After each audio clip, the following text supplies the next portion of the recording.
Hello YouTube and welcome to my first, I'd say a survival house tour, but it's more of a house and farm. Now this is on my multiplayer server, nmx.me. For this recording I've disabled chat so you won't see anyone talking, but that's what it looks like. So let's begin. I have a little pool here in case I want to jump off the roof. We use Locket to help with locking doors. This is my storage room, first room you see when you walk in. It's all categorized and neatly sorted. I have furnaces that are private here as well. But I guess the main tour of the tower, as it's called, will be my farm. Now, I've spent the past couple of weeks preparing the farm, making sure it works how I want it to. I've almost got it perfect, but the feature that I'd like it to have can't be done on a multiplayer server, and it would be too big to do in survival in my tower anyway. So, firstly what I'm going to do is I'm going to go through each of the farms, and then I'll show you the redstone behind them. So the first one is a wheat farm. Now, I have a little chest here with stone hose and seeds just in case. The farm is fairly basic.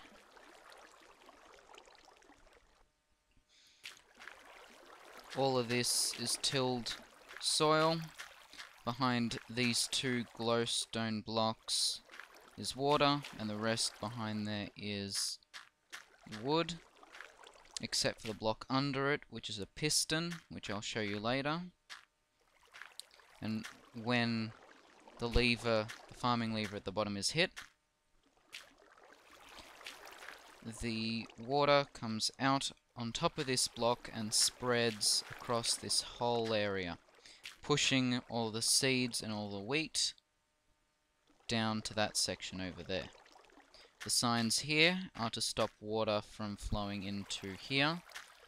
It would cause the water here to go back up instead of directly into there. So that's that farm. I do have windows and torches to make sure it stays light, but I am planning on replacing these torches with glowstone if I can figure out an efficient and clean way of placing them. So that's farm number 1. Next farm, reeds. Now this one was a little annoying to make, mainly because reeds, while easy to organize, the redstone behind them does take up a lot of space. So the farm goes all around the edges of this level, and again the water goes down to the bottom so that any reeds I do pick up, any reeds that drop can be picked up from the same spot as the wheat. I have all of these doors set as private so that nobody gets into my farms, although even though there is wood and people could just break through it. Next we have pumpkin and melon farm. Now this one was probably the easiest to do, just because the redstone is so simple. I've even got a manual override because these ones definitely grow faster than wheat. I'll show you the manual override last, because it seems to also affect reeds for some reason. I might have to add an extra repeater. Up this ladder I have a little enchanting room. I might move the glowstone up one more and put more bookshelves along there, but I'll show you why I haven't in a second. And of course, the last room going through here is just the library. I'm still collecting the reeds for it. Reeds take a long time to grow, that's why I've replaced dirt with sand, as you might have seen in the reeds farm. Of course, there's no way to get directly into the enchanting room, and that's so that you get full cover of bookshelves on your enchanted items. Depending on how I place the bookshelves here, I might add more windows, but I have this very nice window up here showing the lovely snow that is available out there. Someone's been burning leaves or something. So now we're going to go back to the start, and I'm going to show you the redstone that wires all of this up. So when this lever is hit, all 3 farms go off.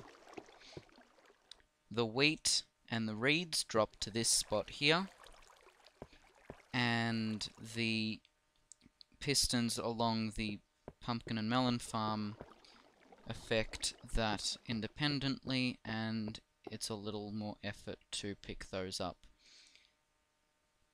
So here is the redstone for the wheat farm, nice and simple. The lever comes up here and goes along to the 2 pistons, and also up to this to affect the next level. So up we go. So that's the wheat farm there. Now the redstone for the next level. So this is, each of these go into the torch, and each of the torches affects a line of redstone which affects more torches which affect pistons. Then there's also another line, as you can see here. So these go to the pistons here. And then above this, there's more redstone for another line of pistons. And the redstone goes up along here. So if I go through here again.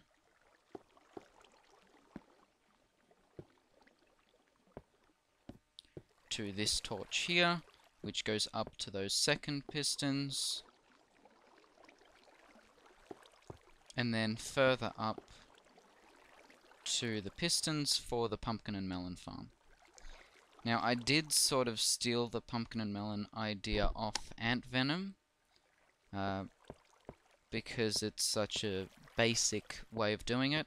The redstone looks pretty similar down here to the reed farm. That's from the manual override. This redstone comes from the little tower that's in there, coming from the previous level. And along here to each of these pistons, which push up the dirt under each pumpkin or melon, and therefore breaking them. So, time to go down to the bottom and hit my farming lever.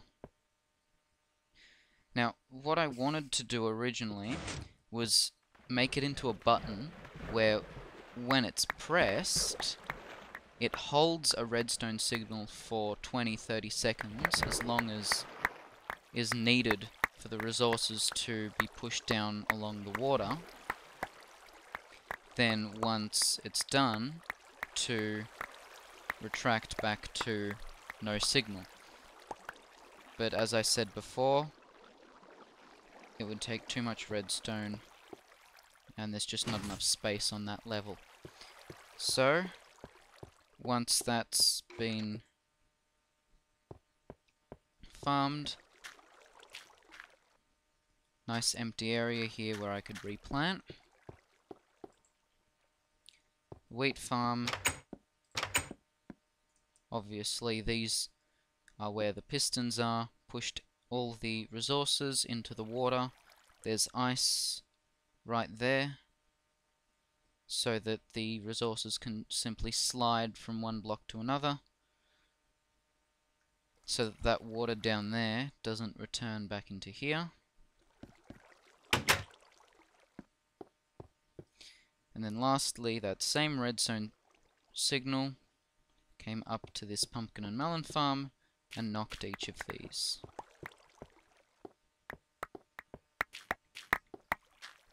As I said before, I have a manual override here, so if the wheat isn't ready yet and I want these resources quickly, I hit the button, pistons go up and down, I pick up the resources, and that's it. So below you can see, from the pumpkin to the seeds, how much I get from each of my farms. But what I have noticed, if I go back down here, is that when I plant, I actually use up more than a stack of seeds. So I'm going to quickly plant everything here. You wouldn't believe how glad I am that in 1.1, if you walk normally, you don't trample crops. You have to actually jump on them for it to do any damage. And that helps, especially for large farms, because then you don't have to crouch along the whole way or have a path going over it or something, so that you don't trample where you've placed your crops. So that's a stack placed already, and then there's another 1, 2, 3, 4. So I get 62 wheat out of effectively 68 seeds. I don't know why that is, even though all of this grew fully. But that's the way it is. And also, under here, I am expanding my storage room in case I have more stone and other resources. I will eventually do a mod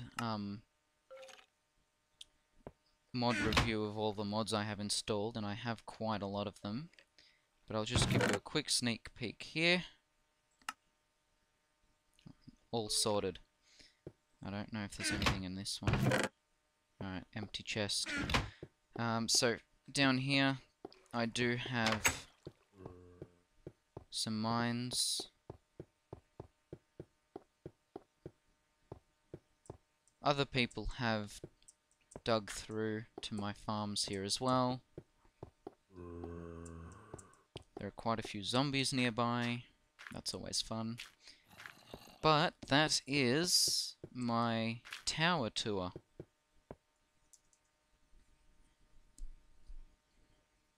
Be sure to check out my other videos. I do have a Let's Play survival series with my friend ShadowNade. That doesn't have too many views, so I'd appreciate it if people check that out. Be sure to comment, like, or dislike if you don't like the video. I completely understand. But do give me suggestions if you have any. And I'll see you next time.